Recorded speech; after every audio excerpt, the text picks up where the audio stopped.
नमस्कार किसान साथियों। आज की इस वीडियो में हम जानेंगे कि हम हमारे खेत से टर्माइट यानी दीमक को कैसे कम्प्लीटली ख़त्म कर सकते हैं। किसान साथियों, कुछ लोगों के खेतों में ये दिक्कत रहती है कि उनके अंदर टर्माइट का अटैक सामान्य से काफ़ी ज़्यादा आता है। उसके कई कारण होते हैं, उनके बारे में इस वीडियो में डिस्कस करेंगे। इसके साथ साथ हम इस पे भी बात करेंगे कि किस तरह की डिफरेंट मेथड का इस्तेमाल करके हम हमारे खेत से कम्प्लीटली टर्माइट को ख़त्म कर सकते हैं। किसान साथियों, कुछ लोगों का मानना होता है कि टर्माइट हमारे लिए एक मित्र कीट है, वहीं कुछ दूसरे किसान साथी ये मानते हैं कि टर्माइट है जो हमारी फसलों को खराब करता है। अब इसमें दोनों ही लोग सही हैं, किस तरह से सही हैं और किस तरह से गलत है, इसके बारे में भी इस वीडियो में बात करेंगे। तो चलिए शुरू करते हैं।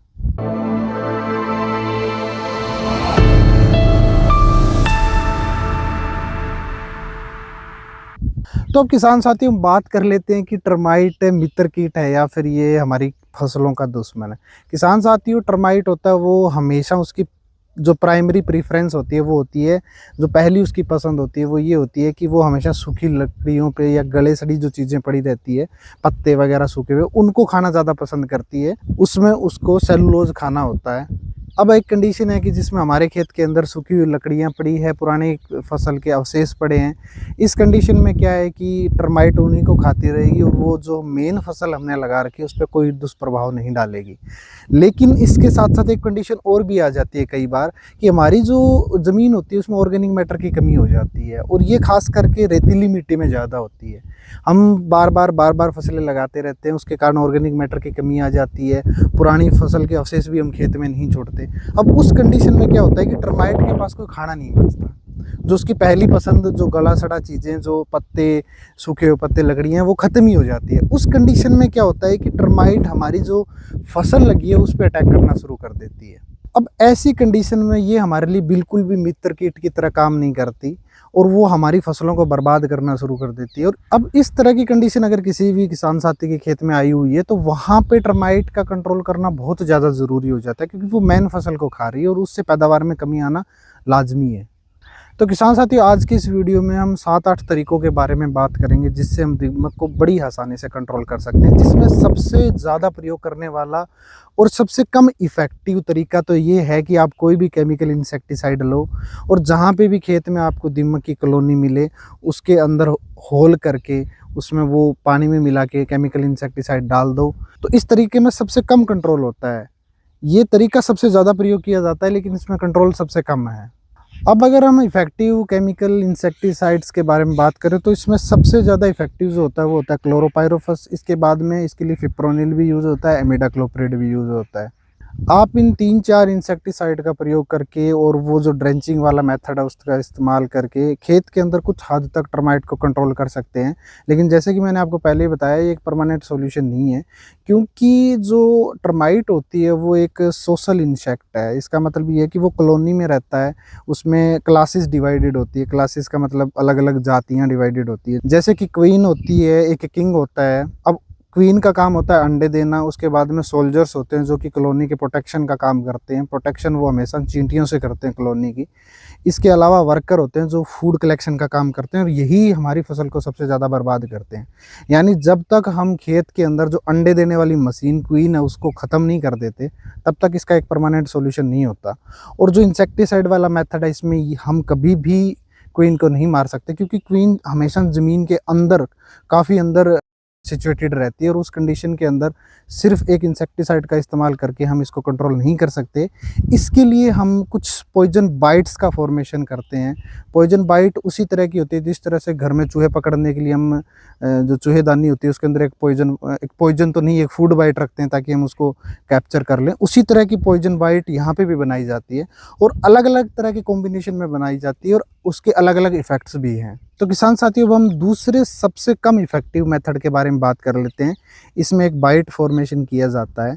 इसमें बाइट के फॉर्म में हम उसका सबसे फेवरेट फूड रखते हैं। बाइट में फेवरेट फूड टर्माइट का, दीमक का होता है cellulose rich material. Cellulose rich material में हम लकड़ी का बुरादा भी ले सकते हैं, या फिर अल्फ़ा सेलुलोज पाउडर आता है, हम उसको भी ले सकते हैं। अब ये अल्फ़ा सेलुलोज पाउडर ये एक फूड हो गया। अब इसके अंदर हम ऐसा कुछ मिलाएंगे जिसकी वजह से पूरी कॉलोनी के अंदर कोई ना कोई बीमारी या डिजीज़ उसके अंदर जाए और पूरी कॉलोनी उससे तबाह हो जाए। अब जो सबसे पहला मेथड है, इसके अंदर हम क्या करते हैं कि जो सेलुलोज़ रिच मटेरियल है, यानी जिस तरह से आपका लकड़ी का बुरादा हो गया, उसके अंदर हमने कोई इंसेक्टिसाइड मिला दिया और उसको ड्रेंचिंग कर दी, जहाँ पे भी आपको लगता है कि खेत में इस जगह पे टर्माइट की कॉलोनी बनी हुई है या फिर मल्टीपल जगह बनी हुई है, तो मल्टीपल इस जगह उसको हम रख देते हैं। अब इस मेथड में ये होता है कि जो भी सेलुलोज़ खाने टर्माइट आएगी वो मर जाएगी वहाँ पे, लेकिन क्वीन इसमें भी नहीं मरती। ये उस थोड़ा-सा इफ़ेक्टिव मेथड है डायरेक्ट इंसेक्टिसाइड डालने से। लेकिन अब मैं नेक्स्ट मेथड्स के बारे में बात करूँगा, वो सबसे इफ़ेक्टिव रहते हैं और हमें हमेशा उन्हीं के लिए जाना चाहिए।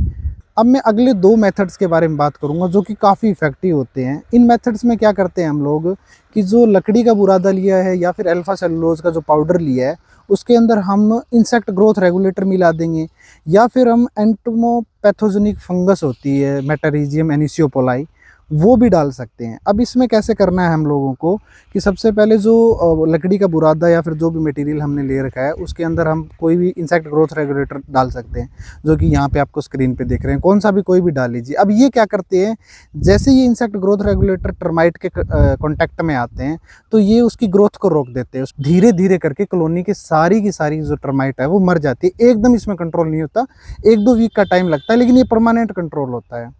इंसेक्ट ग्रोथ रेगुलेटर है, उसकी जगह पे हम एक मान लीजिए एंटोमोपैथोजेनिक फंगस डाल देते हैं। अब एंटोमोपैथोजेनिक फंगस क्या होते हैं? ये फंगस होते हैं जो कि टर्माइट के ऊपर लगते हैं और टर्माइट में कोई बीमारी करते हैं और टर्माइट का खात्मा कर देते हैं।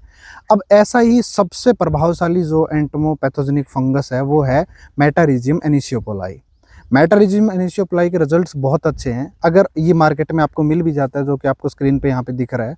अब इससे क्या होता है कि जैसे ही हमने इसको बाइट के अंदर मिला के रखा है और ड्रेंचिंग कर दी, तो फंगस जैसे ही बाइट के पास में आएगा, उसको खाएगा, उसकी स्किन पे ये लग जाएगा, इसके स्पोर्स लग जाएंगे इस फंगस के, और वो स्पोर उसको फंगस को धीरे धीरे बीमार करेंगे। अब वही टर्माइट अपनी कॉलोनी में जाएगी और कॉलोनी में जाएगी तो वो ये बीमारी ये फंगस पूरी कॉलोनी में फैल जाएगा, जिस तरह से कोरोना इंसानों में फैला था। अब इस मेथड में क्या होता है कि टर्माइट की क्वीन तक पूरी तरह से ख़त्म हो जाती है। जितने भी मैंने मेथड आपको घरेलू नुस्खे टाइप बताए हैं, उनके भी हम लोगों को मार्केट के अंदर कमर्शियल प्रोडक्ट मिलते हैं, लेकिन आप इनको घर पे आधे रेट में ही तैयार कर सकते हैं जो कमर्शियल प्रोडक्ट मार्केट में मिलते हैं उनके कंपैरिजन में। और किसान साथियों, इस तरह से आप डिफरेंट वेज के थ्रू आप टर्माइट को आपके खेत में बड़ी आसानी से ख़त्म कर सकते हो। ये कोई बहुत बड़ी बीमारी नहीं है, एक बहुत बड़ी समस्या नहीं है जो हमारे सामने है। अब जितने भी मेथड आपको मैंने इस वीडियो में बताए हैं, ये मेथड आप खेत में भी अप्लाई कर सकते हो, और अगर आपके घर में भी दीमक की कहीं समस्या, तो आप सेम मेथड को आप घर पे भी अप्लाई कर सकते हो। आशा करता हूँ ये वीडियो आपको बहुत पसंद आई होगी, इसलिए मेरी इस वीडियो को लाइक करें, हमारे चैनल को सब्सक्राइब करें, और आपका बहुत बहुत धन्यवाद।